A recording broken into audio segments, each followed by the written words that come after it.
Well, good evening, ladies and gentlemen.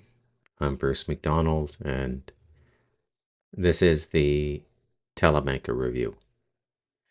It's 8:51 p.m. on the 8th of April. Another month whipping by. And as is my custom, I'll just talk about things very casually before we get into the podcast. Um, had a load of stuff come from the hardware store today. They come right up to my house, and it's to build a shower and another bathroom. And we've needed another bathroom for a while. Because if you're in the front house, you got to walk all the way to the back to go to the bathroom. So, and I've never had a shower here. I've had a bathroom where you just sort of bathe with bowls of water that you pull out of the tub and scrub down, which is pretty common in rural places in Central America. They just have a washing room. It's kind of cool the way people do stuff in different parts of the world, and it's kind of cool the way I don't know how I would say it, like we just kind of overdo everything in um you know I don't know, it's just kind of stupid, you know. Everything is just such bullshit the way we do it. And I guess you could say it's just I don't know. Let me just I'm getting something here. I think I'm getting it anyways. I don't know. Um, so it'll be nice to have a shower. Like the way they do hot water showers here is the shower head is electrical, and it heats the water as it passes through, and so it'll be quite novel, to take a shower up here late at night or in the morning and stuff. Getting real civilized up here. We call it a hillbilly condo, you know. Uh,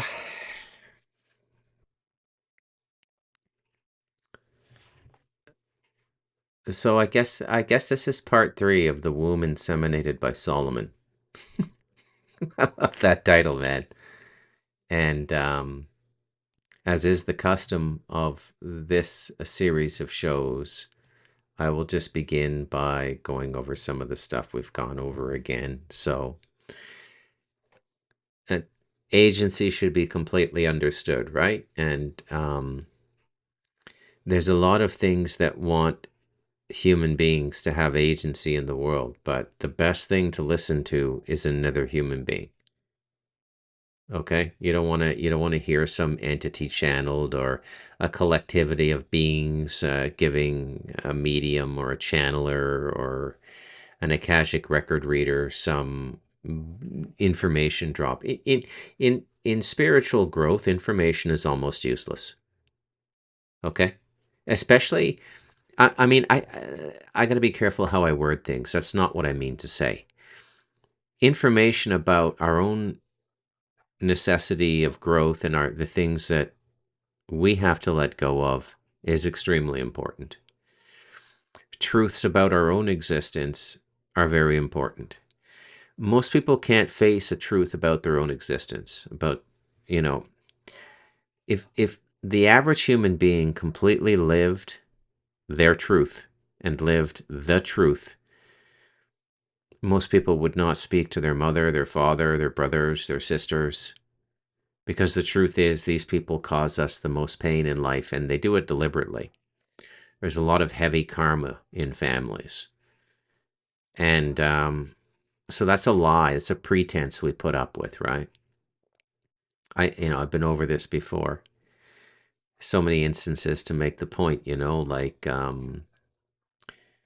if you're going to get killed, chances are you're going to get killed by somebody who knows you. But anyways, you go over agency again, and this accounts for a lot of things going on in the world, right? Then we touched upon the idea of institutions having agency, okay? But it's very interesting the way they've set institutions up because the human being is cut off. The human being is just an order taker in a certain sequence, and the total action of an event is broken down into various stages and phases and things like this. So if you look at the criminal justice system, the police arrest if they get a warrant. The warrant is issued by a prosecutor. The prosecutor bases the warrant on intelligence from some police or investigative source. Um, it's all very impersonal. And I personally think it's caused tremendous harm to our societies.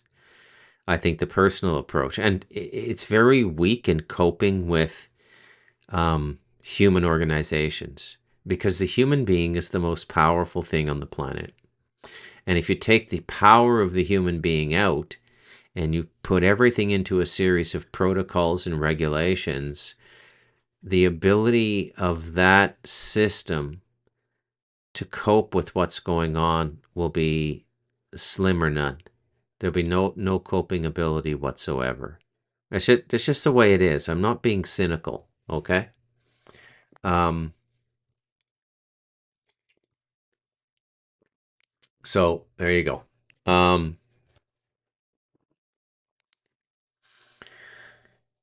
So what else did we go over?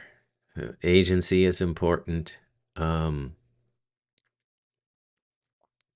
Temples in general, you know, places of reflection and things like that. Um, okay, so,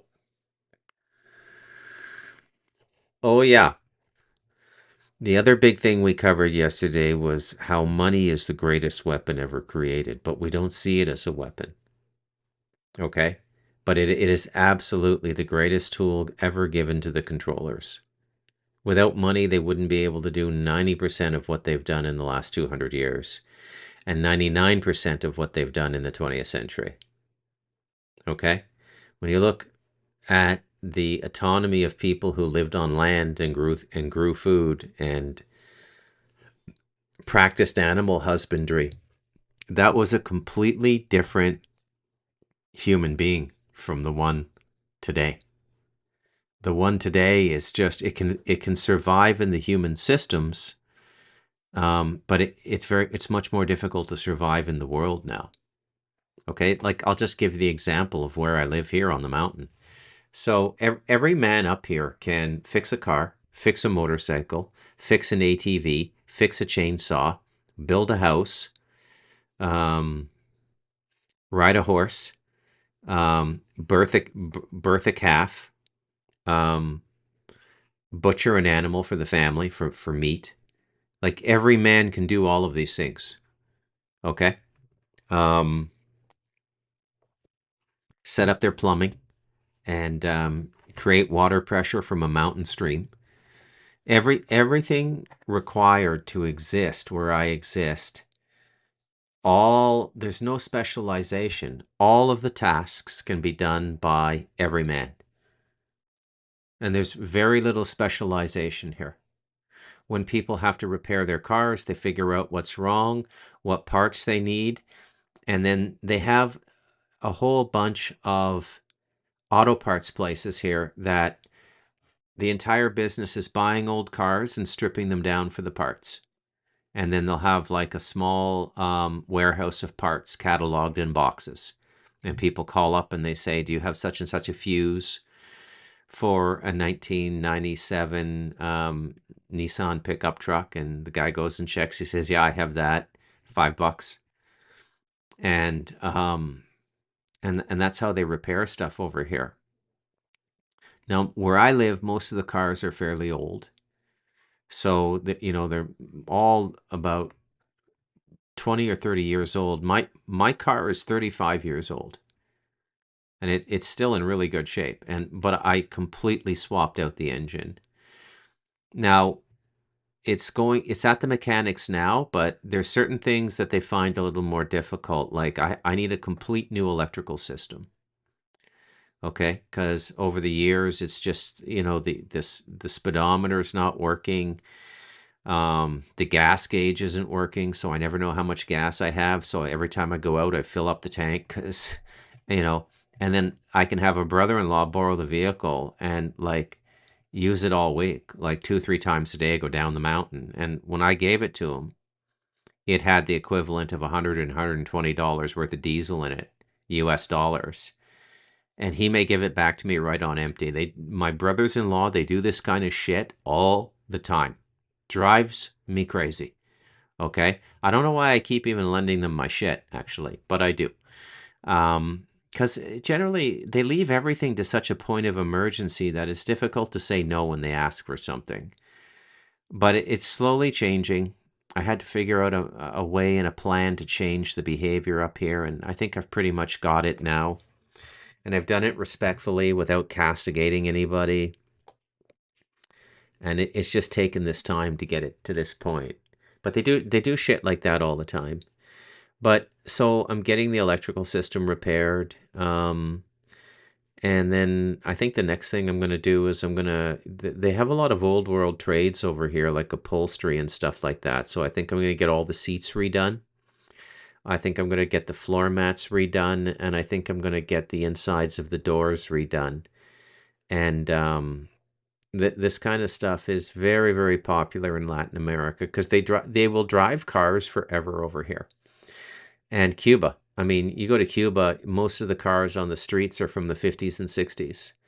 And you can't even find parts for the cars anymore. So what's happened in Cuba is tradesmen have evolved who will actually machine a part. Now, usually parts come from an assembly line, right? There's a manufacturing process, a tool and die, and a printing process, a steel press, and that's how you make parts. And that's how, they do it for Toyota and Honda and Chevrolet and everything, right? But in Cuba, they will machine a part, and they will just take a block of steel and machine the part for you. They'll get the measurements, they'll look up the measurements and the threading, everything, and they'll machine the whole thing for you, which is kind of amazing when you think about it. And you see all of these incredible acts of creativity here where I live, stuff like that. Whereas where I come from, Canada, everybody just like specializes in something, right? Like, I mean, I'm a writer. That's what I do. I can do any kind of writing, corporate writing, marketing, public relations, speech writing, grant writing, anything. I can do it. Okay? But um because I've focused so much time and energy on that, there's not a whole lot else I can do. Okay. Now the Earth Bag House, we built this, and I chose this style of building because it's relatively easy to do. And the next house I'm doing is an evolution of the Earth Bag. It's absolutely an evolution of the Earth Bag House. Like next level Earth Bag House. Okay. It's actually it's going to be cob inside a reinforced steel frame. And so it's going to be like a nearly indestructible house and 22-inch walls. Anyways, I look forward to doing that. Anyways, I'm getting a little off track here, but I like to go on these little riffs, right? And so on and so forth. So I'm starting to notice that more and more people are figuring out what I'm saying on the Telemanca review. And it's interesting that people like Jack Cruz and even Cliff High, they haven't quite nailed it down yet what this is really about. And I think what gives me the edge in perceiving this is the master class I got in Black and Blood Magic from Bob when we wrote Light of Darkness, A Warrior's Tale for Our Time. And it's really important that you understand these psychospiritual systems, because once you understand them, don't practice them. Okay. And let me say this very clearly. When you go into these systems, it's going to take a miracle to get you out. And this stuff could be on you for several lifetimes or longer. It is some of the nastiest um, energy that you can put out in a human existence is the black magic energy, especially to harm somebody or to cause somebody misfortune and to kill somebody. It's the worst. And it can be done. It doesn't work on everybody. It depends on what your spiritual protection is, okay?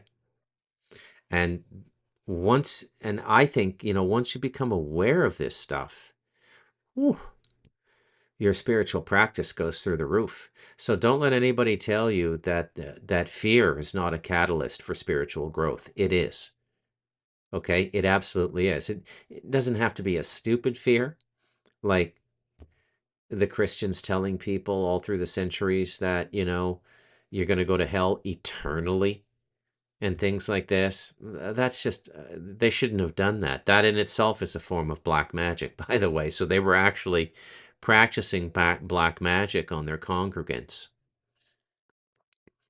And now that I've wandered into the Catholics, let me tell you that the Vatican is completely in on this rebuilding of the temple thing because the charge it's going to give to the old religions is going to be intense, and there will be a significant portion of the human population fooled by this.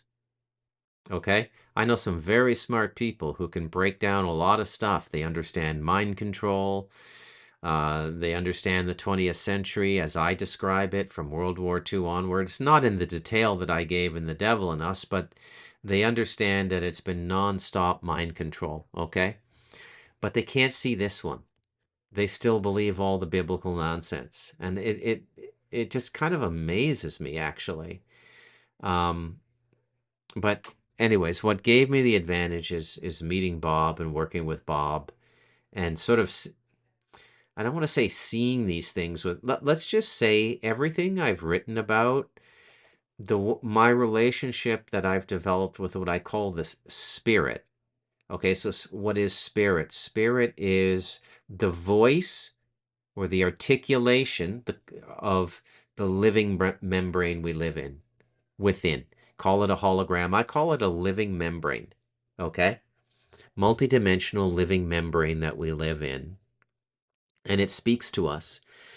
And you can speak directly to the creator or the creative force as opposed to speaking to a spirit like Bashar channeling. This is what human beings are supposed to be doing. This is what the good prophets in the Torah and Jesus were trying to teach people. Like, yes, these spirits exist, but you don't need to talk to them. Would it surprise you if I told you that most of the spirits on the other side are just as stupid or stupider than the living human beings? Yeah, they can tell you a little bit about your future because there's a different relationship with time on the other side, and that's given to everybody over there. It's not something you earn by living a good life. It's just the natural consciousness of living outside of the body is you have this fuller relationship with time. You can see a lot about people that are alive. You can see their past, their weaknesses, their indulgence, their guilts, and all of these things. And that's where they're coming from. And there's a lot of people who will work with these spirits, dead human beings, individuated spirits, to gain knowledge. That is a wasted spiritual life because you're going to have all that knowledge as soon as you die. So you're not gaining anything. What you want to be focusing on is your relationship with the living membrane. Because if you can establish that while you're in the body, it'll carry over to the afterlife, and you will have much more mobility and consciousness than 99.9% of the people over there. And the way people are dying now is in our world, in the first world, it's horrible. The way they pass and their fate on the other side. because they don't study life. They don't live within life over here. They live within a set of man-made human regulations, like the law, if you're a lawyer or a judge or a parole officer, or medicine, if you're allopathic medicine, if you're a doctor. Now, if you master traditional Chinese medicine or Ayurveda, you're going to come into contact with the living membrane and you're going to carry that consciousness to the other side. Developing that relationship with the spirit, and I hate to tell the rabbis, but you know, there really is a trinity. Okay, it's not idolatry. I mean, the arrogance of these fucking rabbis is unbelievable, and they don't even know what they're talking about. It's just pure dogma.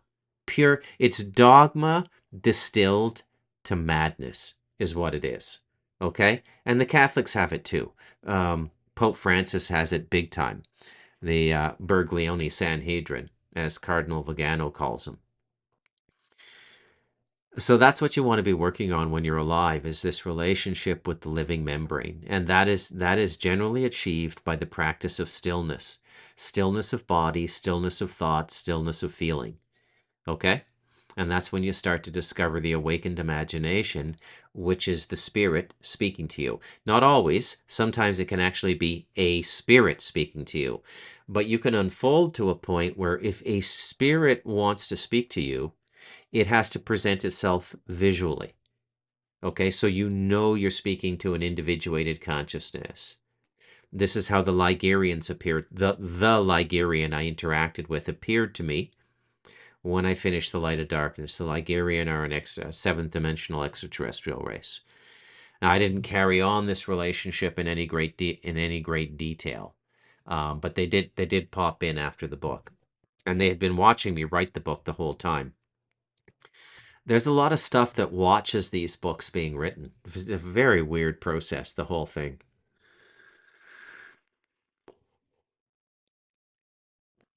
It may not seem like I'm talking about the womb inseminated by Solomon, but I am.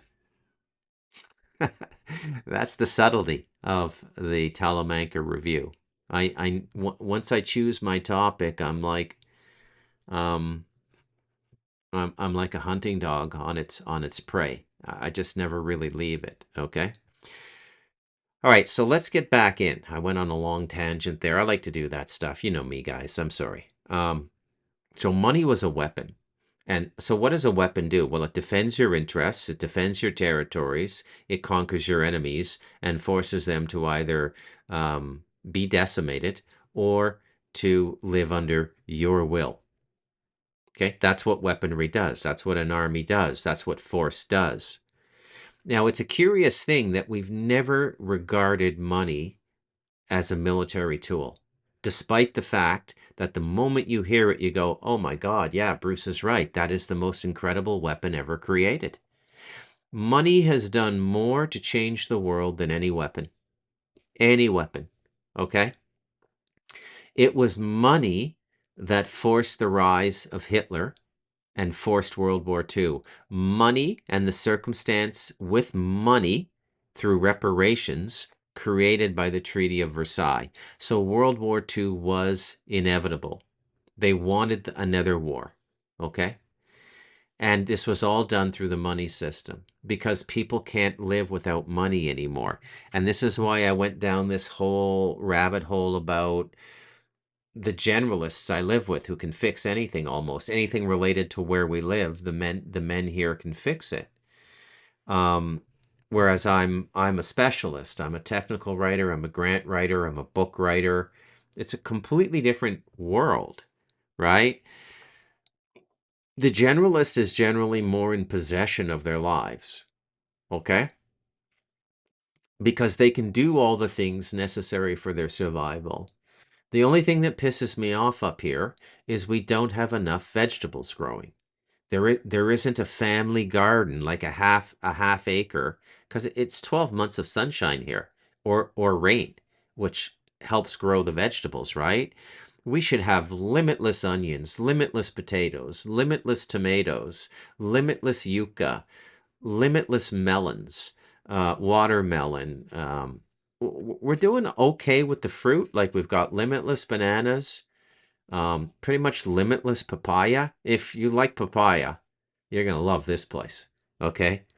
Um, we had an avocado tree, but it's not blooming anymore. The roots got exposed. It wasn't properly taken care of. I'd like to learn how to repair it, but you know, I stay within my specialization.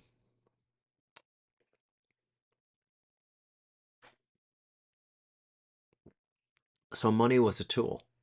Okay. Money was absolutely, completely a tool. Now, generally speaking, when you're working with spirits, which is different from the spirit, which is the voice of the living membrane, what I call God, okay? It's the articulate communication capacity of the living membrane we live in. And it doesn't communicate in a derivative mode like vocal cords in a spoken language, but it'll speak directly into your consciousness, pictographically, imagistically, or it will speak into your timeline through absolutely improbable and concatenated coincidences. So not just one coincidence, but anywhere from 1 to 6 or 7 coincidences over a week that all connect with each other to speak a circumstance that could not be rationalized by a probability matrix in a bank of Cray computers. And when that happens, you just stand back and you go, that was a miracle. That's what I call a passive miracle. They happen not all the time, but they happen in my life, right? They especially happen when you're doing deep spiritual work. They happen around the masters all the time. Okay? You go to an ashram and you see a bona fide, fully realized human being. You'll see the energy and the circumstance and the field around them, not levitating things or doing demonstrative ego-based miracles like water to wine. And Christ was an egomaniac, by the way. I mean, I don't sorry, Christians, he was. The Jews are right about that, okay? You're not supposed to do that when you have high consciousness. It's breaking the rules, okay? Again, it goes to everybody having to figure it out themselves. Um, and you'll see it like when you go to an ashram and there is the person at the center of the ashram is highly realized. You'll see these really weird probability outcomes around them. Okay. And then there's different forms of transmission and energy around different teachers. There's lower forms of it. Coincidentally, I just watched Wild Wild Country again on Netflix, a 5 hours, 5 parts on Bhagwan Sri Rajneesh, also known as Osho, um, who set up that ashram in Oregon. And it's fascinating. If you have a chance to watch it, watch it. It's on Netflix. And it's called Wild Wild Country. And he was a deeply flawed master. Deeply, I wouldn't even say he was a master. He definitely was a highly advanced journeyman. Okay, and he was able to fool a lot of people. But at the end of the day, he was not a master. Okay, I'm sure you could still learn things around him. I don't want to be too derogatory.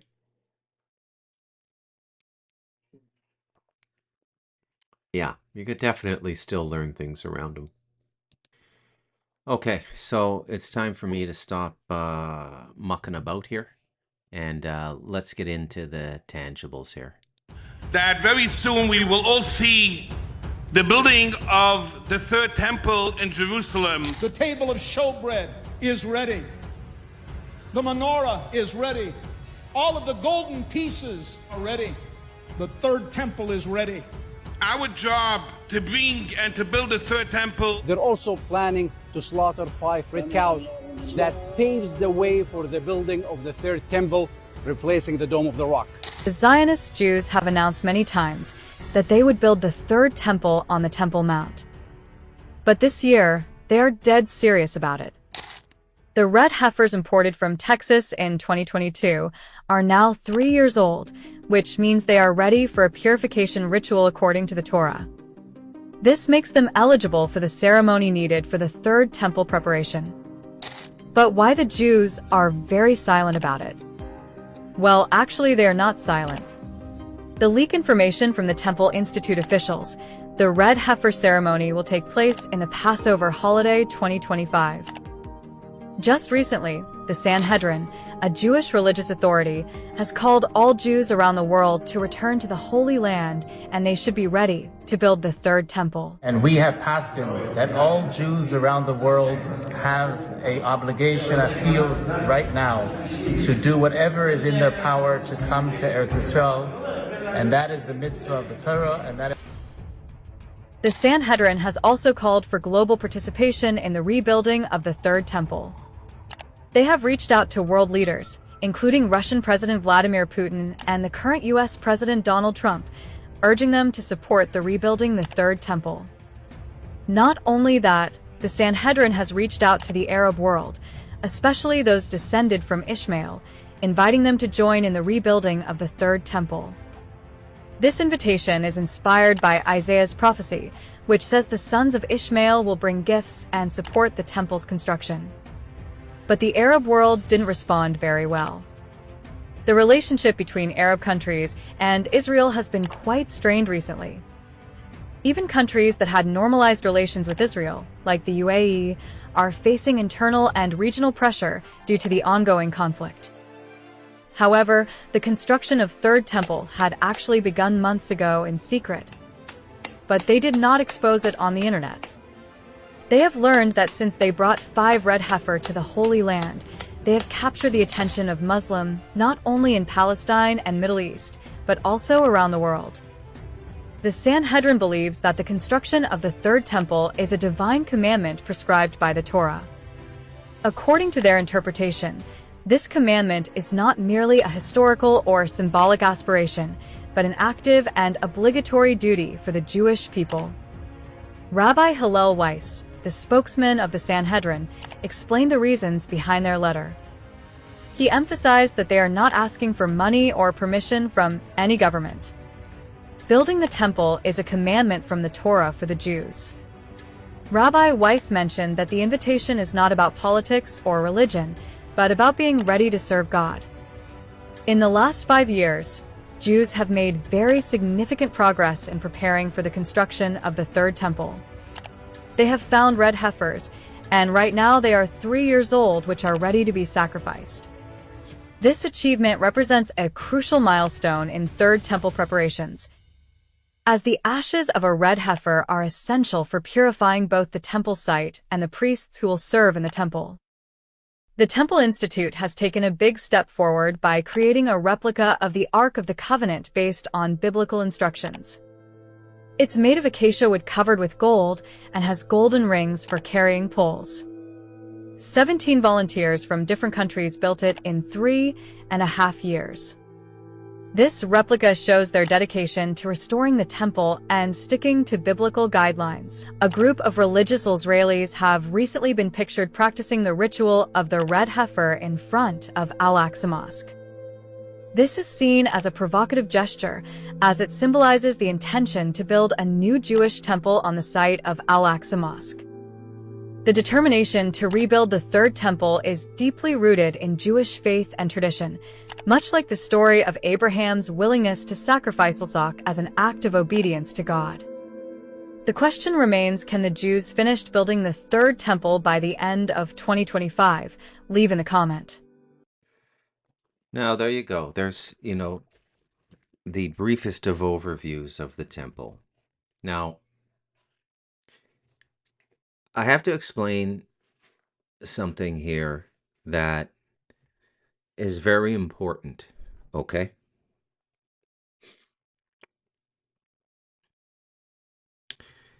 There are basically 3 stages of consciousness. Okay? And I mean, there's more, but this is just for the sake of the Talamanca review and to get through my material tonight, okay? So there's material consciousness, and we all share it. I gave the example the other day of this is a vape. Not the same vape, actually. I have 2.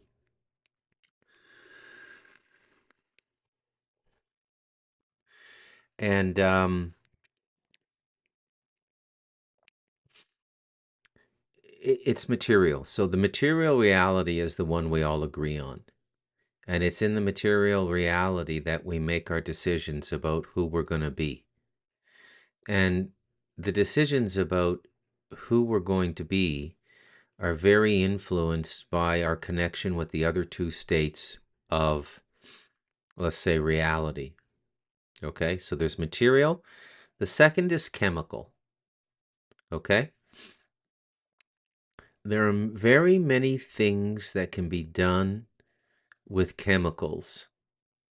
And this is a big part of pseudo-spiritual culture now. Okay, so one example is alchemy. So when I showed you the picture of the linga, I don't think I showed you a picture, but you can look it up, Linga. You can see what a linga is in a Hindu temple. They're made, or they're sort of consecrated with, I don't want to get this right. It's salt, it's mercury, but basically the basic things that are part of the alchemical tool set. What are the materials that go into building a linga? They can be crafted from various materials, including stone, which is the most common. And then if it's made of stone, they put the chemical material in sand form over top of it. Metal, clay, precious stones, wood, or even natural and permanent substances like mud, rice, and sand.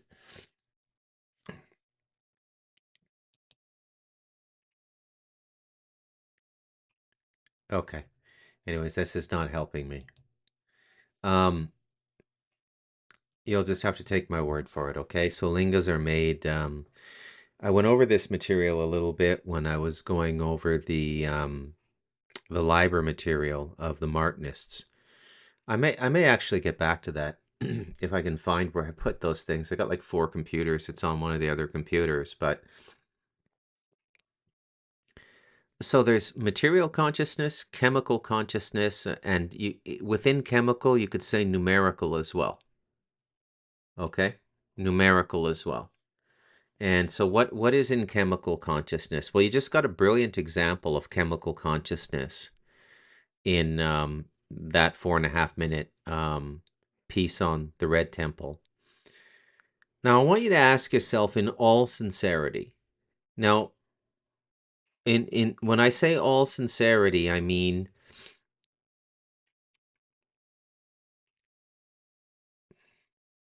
not as a mocking skeptic like a Christopher Hitchens or a Richard Dawkins or one of those British intellectual atheists. And as you well know, that's not where I'm coming from. But I want you to ask yourself in all sincerity, why 3 cows would have to be sacrificed and burned to the point of ash, and the ash is used to purify the altar and the priests in the Temple of Solomon. So the priests literally put the ash on their bodies. Okay? Now that's a chemical process. Now, I'm not saying that consciousness can't be affected by chemical processes. It can. I live in a country where every year tens, if not hundreds of thousands of people come to go into little rustic places in the rainforest to do chemical rituals, whether they be peyote, psilocybin, ayahuasca, or ibogaine. Okay? So they're chemical processes, and I call them chemical because they are consciousness experiences catalyzed by or stimulated by or facilitated by a chemical process. Okay? Now, chemical processes, generally speaking, I'm not speaking in absolutes, and as a matter of clarification for the Talamanca Review, I very rarely speak in absolutes because I don't believe in absolutes. I have yet to encounter a rule that did not have exceptions. Might be 0.0000001% exception. And if you counted the zeros, that's 1 in a million. Okay? But the exception still exists. And the exception margin contracts or becomes bigger, like 1 in 100, 2 in 100, 10 in 100, in various things, okay? But a generalization is something that is generally true, okay? But nothing is really generally true anymore because we've got the Mandela effect, we've got cascading timelines like the waves created by two speedboats, their wakes colliding with each other. It's really kind of freaky what's going on now. Nothing really seems sacrosanct. But generally speaking, a chemical process cannot take you beyond the astral plane. Okay? Now, what I would begin to call the lowest version of the creator would happen 3 dimensions or 4 dimensions above that. Which brings me to the third state of spiritual discourse. So there's material, and the material is spiritual because it's light slowed down to material existence. It's the common reality we all share. Then there's the chemical, and this is promulgated by people like Joe Rogan and various other pundits. I mean, just about every Hollywood star is popping into Costa Rica now to have some kind of pseudo-spiritual experience catalyzed by chemicals. Okay? And the third state is transcendent. Okay? And the transcendent is where things, they just happen. Okay? Now, things that just happen can also just be astral. A haunting is just astral. Being severely attacked by black magicians or Satanists is astral. It's gonna largely take place on the astral. Okay? Now, when you're in this space, this astral space, but object astral, and you're dealing with chemical forces, very often you'll experience it in dreams. And the dreams will have I don't know how else to explain it. They have a stickiness to them. They have a tangibility to them that is punctuated by senses that really generally are not part of a dream. Smell. Okay? Now, not many people have good dream consciousness. Okay? Good dream consciousness is that you fully remember your dreams. I have excellent dream consciousness. Okay? It's a byproduct of meditating. Okay? Which is another thing you get. So don't be afraid of meditating, kids.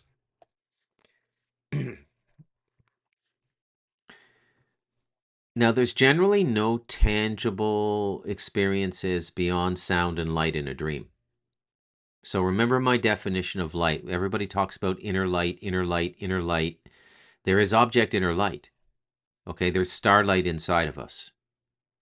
But that is experienced by very few people. You have to be a bona fide mystic to experience that, okay? But generally speaking, if you have an imagination, you have inner light. Okay? So if I were to tell you to walk around up here, if you ever came to visit me here, and I said, okay, walk into the jungle at night, and if there was no moonlight, no starlight, and I didn't give you a flashlight, you'd say, there's no way, I'm not going in the jungle. I'd say, why not? And you'd say, well, I can't see anything. And why can't you see anything?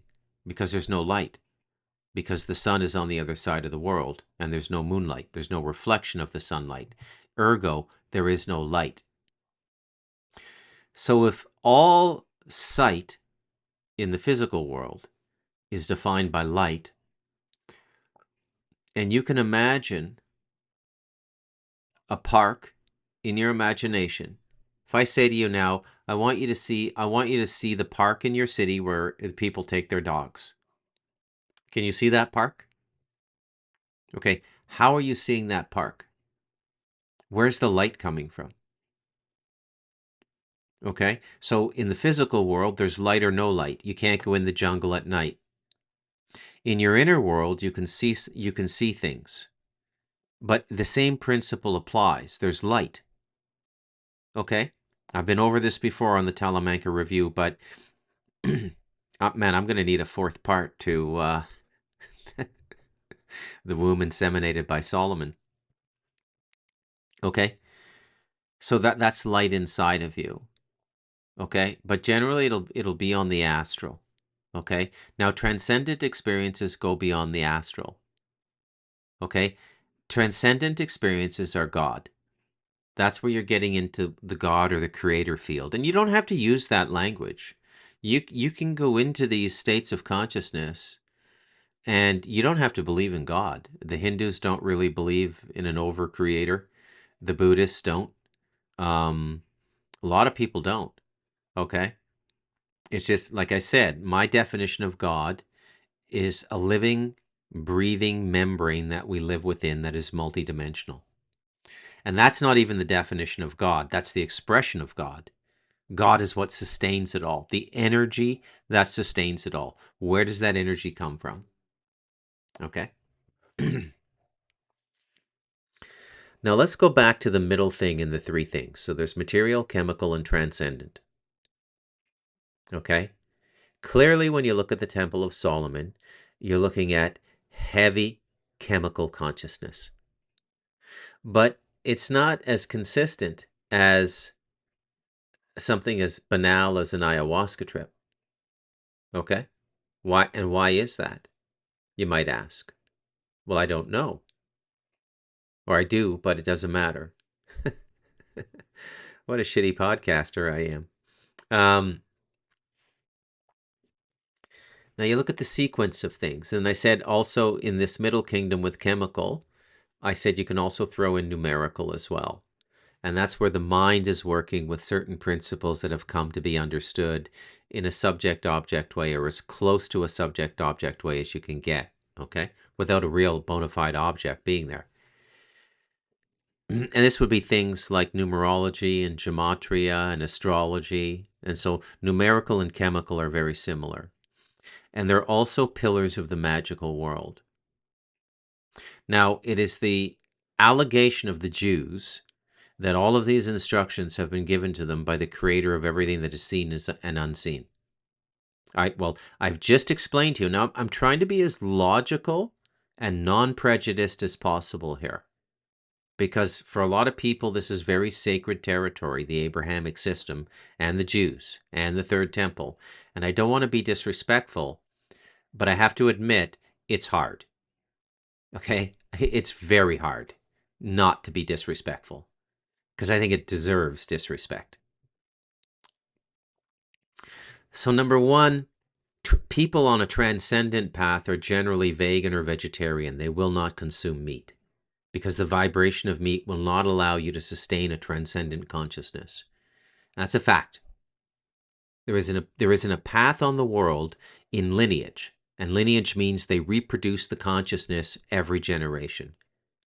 So the consciousness of the Buddha in the Buddhist community is reproduced every generation since Buddha existed. So Buddha never really went away. Christ did, which is why that's a failed system and why it's a con job. Okay? No offense to, there is no sacred cow I'm going to leave standing in this series of podcasts, The Womb Inseminated by Solomon. I'm going to try not to be profane. I'm going to try not to enjoy myself, although it's hard. It's hard. Okay?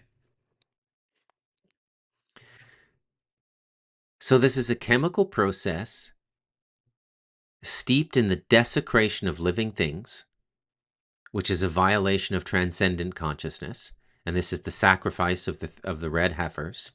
Then the desecrated bodies in the form of ash are put on the bodies of the Kohens, or the priests who work in the temple.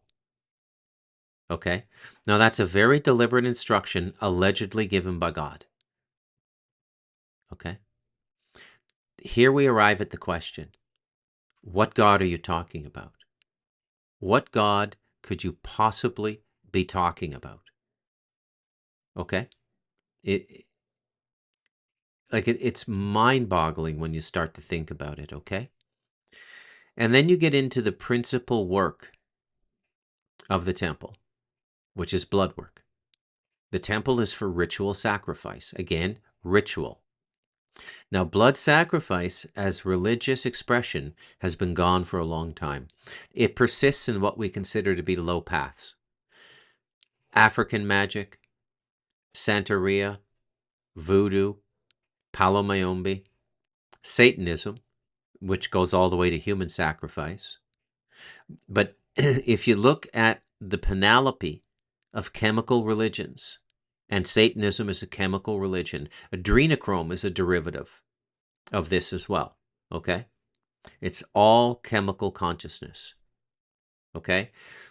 A human sacrifice is a chemical process because the trauma of seeing a human being ritually sacrificed in front of you will release endorphins, chemicals, inflame your adrenal glands, and put you in a really sort of super lucid state of consciousness.